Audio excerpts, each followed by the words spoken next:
नमस्कार, आप देख रहे हैं अब तक टीवी चैनल। हमारे संवाददाता हीरा सिंह ठाकुर ने इंदौर मध्य प्रदेश से जानकारी देते हुए बताया, महू थाना किशनगंज क्षेत्र अंतर्गत आने वाले महाराज की ड्योढ़ी निगड़िया हरसौला भगोरा की घटना शादी के लगभग 40 साल बाद ही राजेंद्र प्रसाद तिवारी के अपने घर वालों की वजह से और अपनी धर्मपत्नी की यादों में जी रहे थे, लेकिन बहुत संघर्ष करने के बाद उनकी मौत हो गई।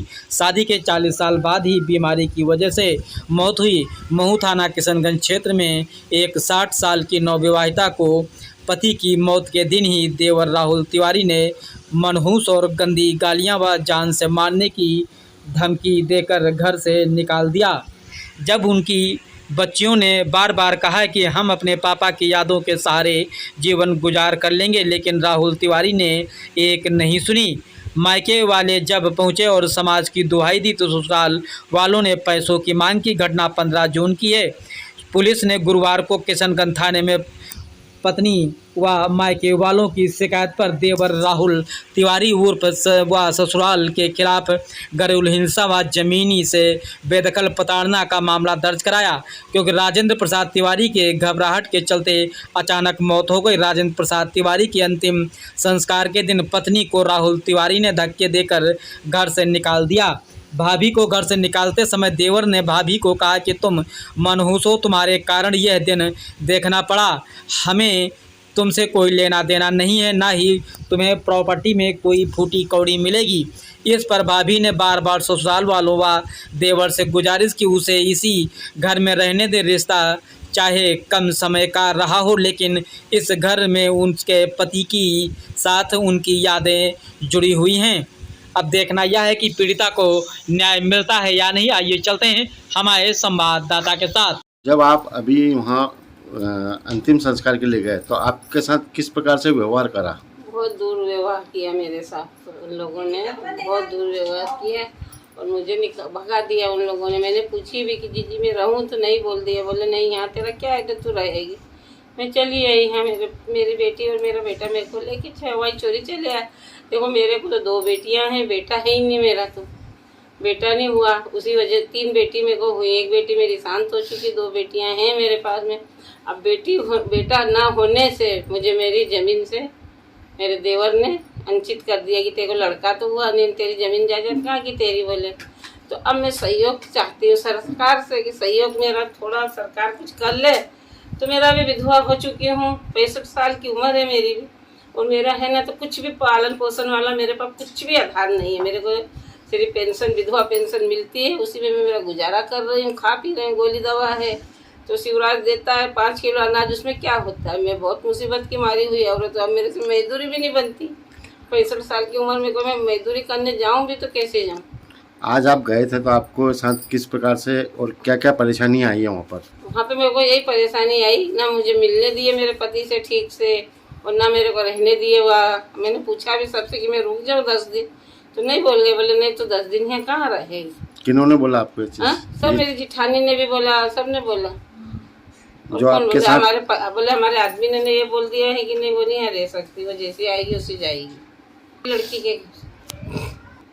और इसके अलावा कुछ और परेशानी? फिर राहुल ने है ना तो मेरे को नहीं कह दिया कि तेरा यहाँ क्या है, बोले मैंने पूरी जमीन लिखवा लिया हूँ, जहाँ मेरे तेरे से जो बनेगा वो ले कर लेना, बोले मैं लिखवा के पूरी जायदाद बैठा हूँ, बोले तेरे से क्या बनता है जा कर मेरा, बोले तेरे से कुछ उखड़े तो खा लेना, नहीं तो जा और आना मत, तेरा पैर काट डालूंगा, बोले दोनों में। बोले इसके अलावा और कोई समस्या? और तो भैया समस्या तो बहुत सारी है मेरे संग में, इतनी समस्या है कि पूछो, मैं सब समस्या से तो जूझ रही हूँ मैं। आपका नाम? मेरा नाम विद्या तिवारी है। बताइए आज आपके साथ किस प्रकार से व्यवहार हुआ है? सर मेरे संग ये व्यवहार हुआ है कि मैं मेरे पति के उसके मिलने गई थी कि मेरे पति की डेट हो चुकी है, मुझे पता चला तो मैं गई। तो मेरे देवर ने मेरे पति के पास मुझे 2 मिनट भी नहीं खड़ा होने दिया और मेरा हाथ पकड़ के दूर कर दिया, बोले आप हट जाओ, बोले यहाँ से आपकी कोई ज़रूरत नहीं है। तो सर मैं दूर हो गई वहाँ से, मेरे पति के पास मुझे मेरे देवर ने खड़ी नहीं होने दिया। आपके पति के साथ क्या हादसा हुआ है? मेरे पति सीरियस थे, बीमार थे मेरे पति। अब पता नहीं मेरे को भी कि मेरे देवर ने मेरे पति की इलाज करवाया कि नहीं करवाया।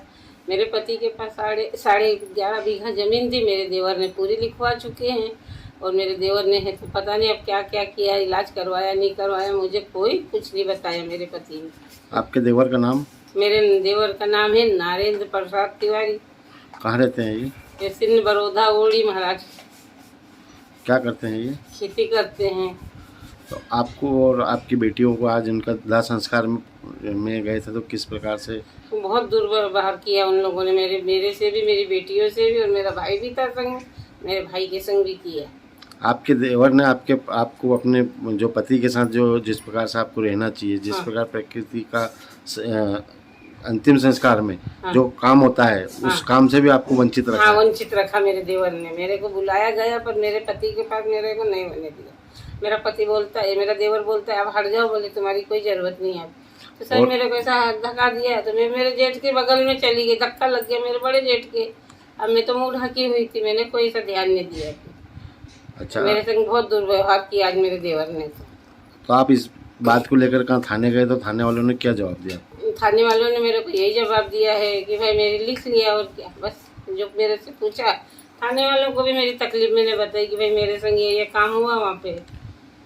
आप और आपकी बेटी कौन कौन गए थे वहाँ पर? वहाँ सब थे, देखो मेरी बड़ी बेटी, मेरा बड़ा दामाद, मेरा भाई, मेरी भतीजा बहू, मेरी समधन, छोटी लड़की, छोटा दामाद, हम इतने जने थे। आपकी बड़ी बेटी से जो है उनसे भी पूछना चाहेंगे, बताइए क्या हुआ ये आप बड़ी गए बेटी थे? बताइए।